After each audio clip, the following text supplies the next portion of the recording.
In this video, we're going to show you just how easy it is to add extra pickups to any of your railway vehicles, and even then using those pickups to add extra lighting as well. Remember, take your time, and it's not as difficult as you might think it is.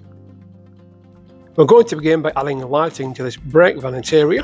So remove the body of the brake van, and then we're going to get our LEDs ready. Now this is a daylight LED, but really we should be using prototype white. We've just used that because it shows up a little bit better on camera. Don't forget your resistors and of course your wiper pickups as well. We're going to be adding wires to this thing shortly so we can actually get the power to the LED.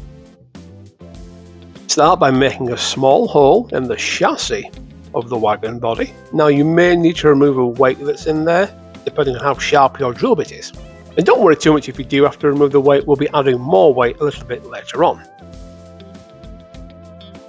And once your hole's been drilled, you want to start by just giving the wheels a good clean. You'd be surprised at how dirty your brake van's wheels can get from just running around your layout. And because it's never needed to pick up power before, it can be an easy step to forget. So a little bit of IPA and a little bit of a cotton bud, a wipe, and away you go. And for the wiring, we're going to be using our 32 RBT, which is decoder wires, nice and thin. It should get all the power we need to our little LED. And we can start by cutting a length of it, which is just about that between the two axles. Cut it to length because we're going to need that a little bit later on. Once you've done that and stripped it, keep it to one side, and we can come back to that when we need it. Next up, we're going to tin our little wiper pickups there. So all you need to do is get some of our no clean flux in a cotton bud, dip it in, and just gently dab it onto the solder pads on the front of the wiper pickups there. We can now look at adding our wires to the what I'm going to call the main pickup there at the front, and it just takes a little touch of the solder to the wiper, and it's done, nice and easy. Don't apply heat for too long, you don't want to damage anything.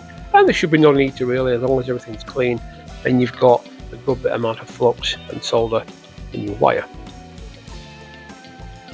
Now as for attaching it to the bottom of the brake van, we have a few ways of doing this. I tend to just slide it between the axles and let the wipers fly outwards. They should put a little bit of tension on the backs of the wheels, and because these wheel sets are already insulated, it's actually fine.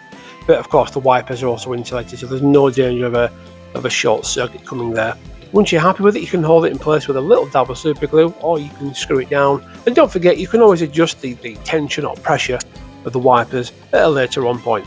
And we can now feed the wires through the body of the brake van, ready for later on when we attach our LED. It can be quite fiddly, so just take your time with this, but of course twisting the wire can help. Once it's through, we're good to go. Now, do you remember those two cuts of wire we made earlier on, which were about between the two lengths of the axle? We're going to use them as droppers to send power from one of the pickups to the other pickup. I mean, you can, if you wish, just add another set of wires to the other pickup like we did in the first instance, but I think this way just keeps wiring to a minimum and means you don't need to have a bigger hole than is necessary in your wagon body. Either way works just fine, just be careful that you actually do wire up the pickups to the same side, otherwise you're going to get a short circuit. And with that, it's time to pay some attention to our LED.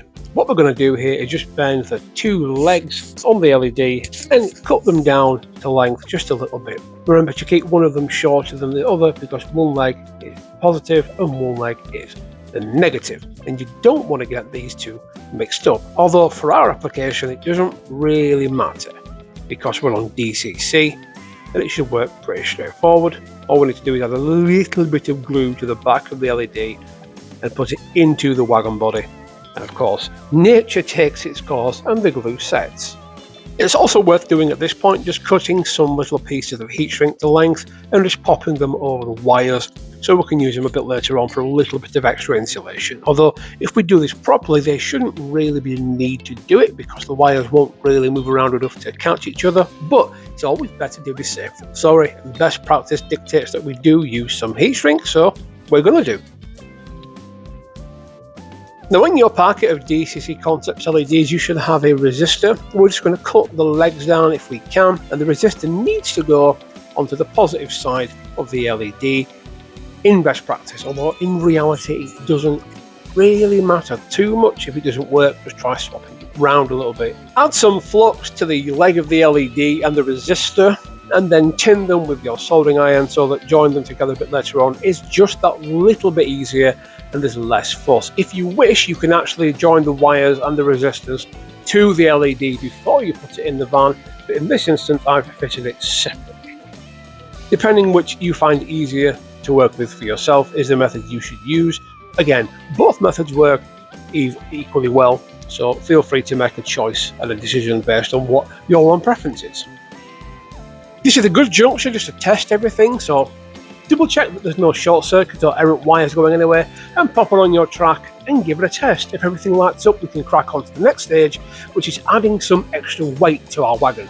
The more weight we have to work with, the better the pickup strength is going to be and the less flicker you're going to have. Now, another common mistake people make when using our liquid lead is lead reacts with PVA, and people use PVA inside their model, and what happens is over time the PVA expands and it pushes the lead outwards and you get cracked bodies, cracked frames. What I tend to do is make a little dam, and you can use spare bits of card or plastic card, or like I'm using here, packaging, and all you need to do is cut it to shape, and once you've cut it to shape, glue it into the model to make sure it's not going to catch any of the size of the body of the model, and then you can just add the liquid lead into the little dam, add some super glue, spray it with activator, and it makes a nice solid roof, as it were. But just to keep things extra protected, we're going to put a little card roof on the top of it. Once that's all done, we can close the model and make sure no wires are trapped, and we are pretty much done. And there we have it, guys. Adding pickups to a vehicle need not be the big and scary thing that a lot of people make it out to be. Just take your time, be very careful, and of course use the right coloured LED, otherwise your brake van will look like the guy inside it is doing some welding. You can find all the components we use in today's video on the DCC Concepts website and in the description too.